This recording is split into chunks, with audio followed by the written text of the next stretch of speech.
Hey guys, and welcome to my channel. My name is Chris and I'm the Scented Swordsman, and today I'm going to be talking about one of my favorite books, but I'm also going to mention a couple of fragrances and a scotch that tie in. So if that sounds good to you, then stay tuned.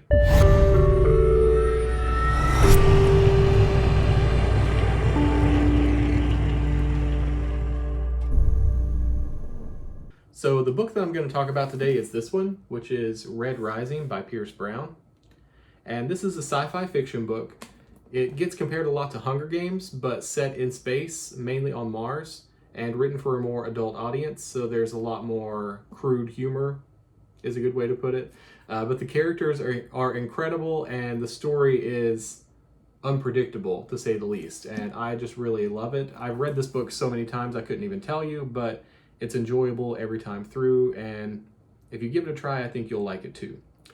So the premise behind the whole book is that there is, the society of humans represented by the pyramid, with the golds at the top. They are the rulers of everything, and then all the way down at the bottom are the unskilled laborers, the reds, and they hold up the entire pyramid.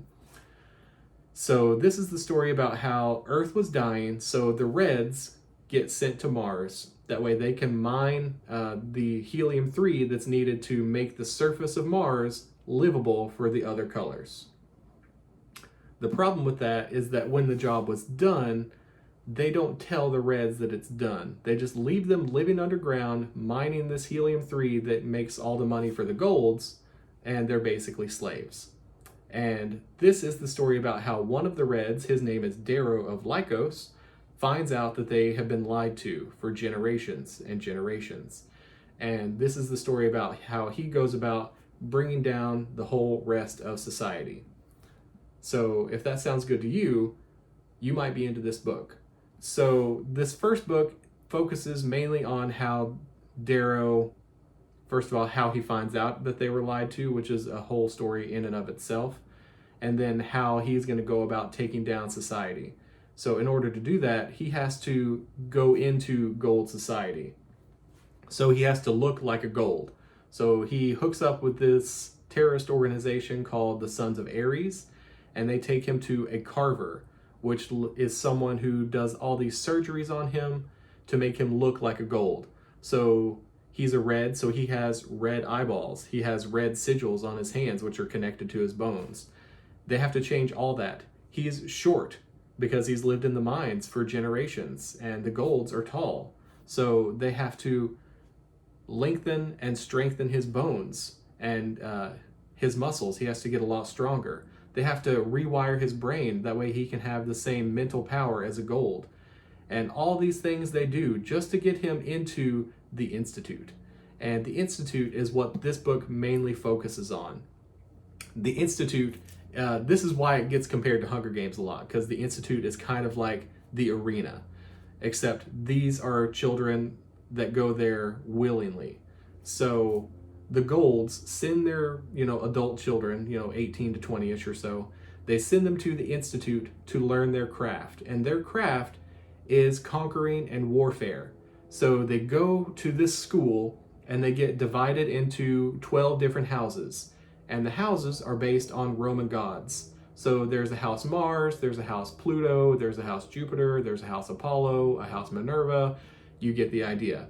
And supposedly, your traits and everything determine which house you go into, but, that's kind of wishy-washy. But each house is then given a castle. And the whole school is basically just to conquer. So whichever house can conquer all the others wins the game. And whoever is the leader of the winning house is called the Primus. And the Primus is the one that's going to have the most opportunities to advance in society. And that's what this is all about. Darrow is trying to win, that way he can be the Primus and advance in society to the point that he can command a star fleet.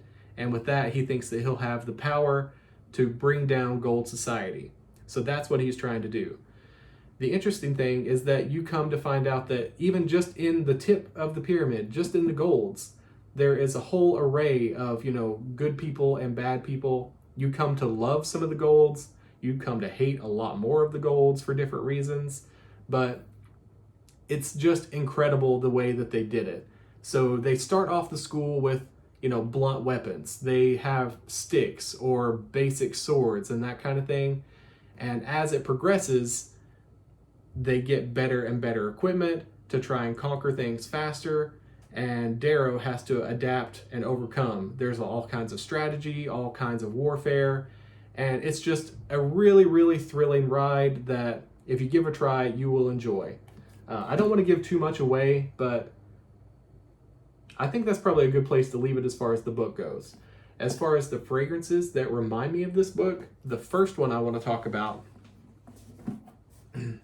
is probably my favorite fragrance of all time, Creed Viking. And the reason that this one reminds me of this book is because I think this is a really good scent for Darrow. Obviously it's a red bottle. A Viking is a warrior, and he's definitely a warrior. But this is kind of like Darrow after he becomes a gold. So it's classy and masculine and strong, but it still has a heart of, lavender and rose and happy things, because he was very happy in his life. Even though he was living underground, he didn't know that he was a slave. He was very happy. And this is a very uplifting fragrance, but yet strong at the same time. So to me, it's got so much pepper and lavender and rose. It's just great. If you've never smelled Creed Viking, please do. It's my favorite fragrance of all time, and you might like it too. But yeah, Creed Viking is my fragrance for Darrow. The next fragrance that I want to talk about is one that, to me, just represents all of Gold Society. They think they're better than everyone. There's all these tie-ins with Roman mythology and that kind of thing. So what better than MDCI Ombre Topkapi? It even has a statue on the lid. This just looks like something that a gold would wear, and the amber fragrance is golden in color, and it's beautiful. It's got bergamot and pineapple, cinnamon and lavender and amber and musk.